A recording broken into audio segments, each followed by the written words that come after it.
میرا بھتیجا dining table کے نیچے سے ہاتھ کر کے میری دونوں ٹانگوں کے درمیان ہاتھ پھیر رہا تھا اور میں ڈر رہی تھی کہ کوئی مجھے دیکھ نہ لے ایسا کرواتے ہوئے۔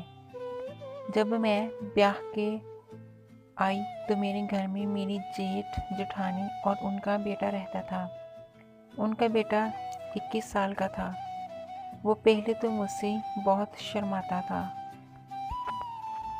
اور پھر آہستہ آہستہ اتنا فری ہو گیا کہ ساری حدیں ہی پار کر گیا اور میں بس دیکھتی رہ گئی۔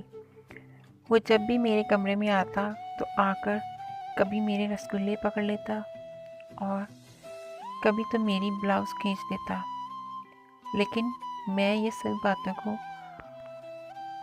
سستے میں ہی لے رہی تھی اور وہ تو جنونی طور پر مجھے ایسا کرنے پر مجبور کرتا تھا، لیکن ابھی تک میں بہکی نہیں تھی اور صرف بس اپنے شوہر کو ہی سمجھتی تھی کہ وہی میری یہ کمی پوری کر سکتا ہے، لیکن میں بھول گئی تھی۔ اس کی ماں یعنی کہ میری جٹھانی بہت چالاک تھی۔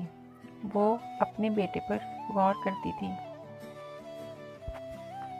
لیکن ان کا بیٹا انہیں بھی دھوکہ دے دیتا تھا۔ میری جٹھانی نے اپنے شوہر سے بات کی کہ ہمارا بیٹا خراب ہوتا جا رہا ہے، وہ اپنی چاچی کے ساتھ بہکتا جا رہا ہے، لیکن ابھی تک شکر ہے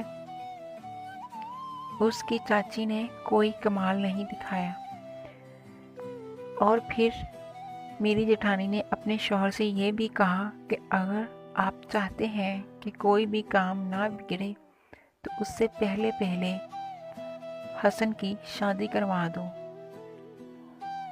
اور یہ سن کر تو میں بہت غصے میں آئی، مجھے بہت طیش آئی اور سوچا کہ اس کی شادی تو نہیں ہونے دوں گی۔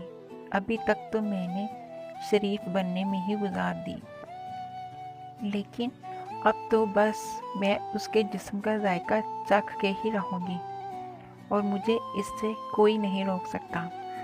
اور اب میں بھی اپنے بھتیجے کی طرف سیدھی ہو گئی تھی اور شام کا کھانا کھانے کے بعد جب سب ڈائننگ ٹیبل پر بیٹھے تھے تو سب باتوں میں مصروف تھے اور میں نے جان بوجھ کر چمچ نیچے گرا دیا اور اپنے بھتیجے طاہر سے کہا کہ اٹھا کے دینا۔ اس کی ماں اس بات پر میری طرف دیکھ رہی تھی اور جب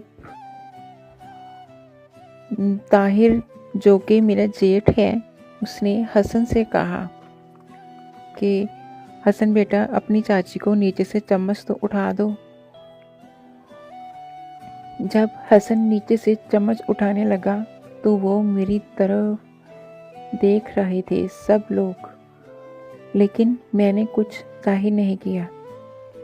حسن نیچے سے میری ٹانگوں کے درمیان ہاتھ پھیر رہا تھا اور میں اچانک سے تپک سی گئی اور میری جٹھانی نے بھی فوراً میری طرف دیکھا کہ اسے کیا ہوا ہے۔ میں تو ڈر گئی تھی اور ان سے ہاتھ چھپا کر نیچے سے حسن کو ہٹایا، اور اسی رات جب میرا شوہر سو گیا تھا تو میں حسن کے کمرے میں خود چلی گئی۔ شاید اس دفعہ میں بہک گئی تھی جو خود حسن کے کمرے میں چلی گئی۔ وہ سو رہا تھا اور میں نے دروازہ کھولا اور اس کا پکڑ لیا جا کے، بالکل ٹائٹ، بالکل ہارڈ۔ وہ اچانک سے اٹھ گیا اور مجھے خوب کسز کیے۔ میں تو تڑپ، اور پھر اس نے اپنے جسم کے گرم گرم لاوے سے میری پیاس بجھائی اور ساتھ میں کہہ رہا تھا کہ ہاں چاچی، اتنے دنوں سے آپ کہاں تھیں، کیوں نہیں آئی میرے پاس؟ میں اس کی شادی روکنے میں کامیاب ہو ہی گئی تھی کیونکہ اس نے انکار کر دیا تھا اور بس میرے ساتھ مزے کرنے لگا تھا۔